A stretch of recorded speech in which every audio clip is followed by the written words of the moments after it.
Bachelor আপুরা ভাইয়ারা, ঘরে কিছু নেই, স্টুডেন্টরা, একটা আলু, একটা বেগুন আর 2 পিস মাছ থাকলে এরকম একটু বানিয়ে ফেলুন, ছটপট হয়ে যাবে।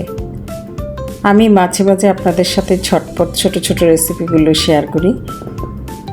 ব্যাচেলারদের জন্য এটা অনেক উপকার হয়। আমি জানি কর্মজীবনটা অনেক ব্যস্তময় জীবন। এই ব্যস্তময় জীবনে আমরা অনেক সময় অনেক কিছু মনের মতো করে করতে পারি না। সামান্য কিছু উপকরণ দিয়ে আমাদেরকে অনেক সময় দিন চালাতে হয়। আপনাদের যদি এরকম রেসিপিগুলি পছন্দ হয়, স্টে কানেক্টেড। আমি ছোট ছোট রেসিপিগুলো এরকম দিয়ে থাকি এই জন্য যে আপনারা এই ছোট ছোট রেসিপিগুলো দেখে আপনাদের দৈনিক যে রুটিন আছে সেটা মেনটেন করতে পারেন। ছোট্ট ছোট্ট রেসিপিগুলোতে রান্না করে খেয়ে উপভোগ করতে পারেন।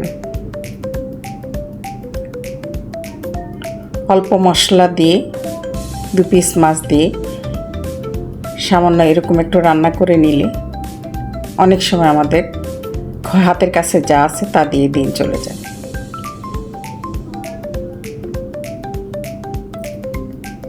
মশলাগুলো দিয়ে 2টা বেগুন, একটা আলু, 2 পিস মাছ ভেজে দিয়েছি, টমেটো দিয়ে দিয়েছি, ধনেপাতা কাঁচামরিচ দিয়ে রান্নাটা শেষ করে নিয়েছি।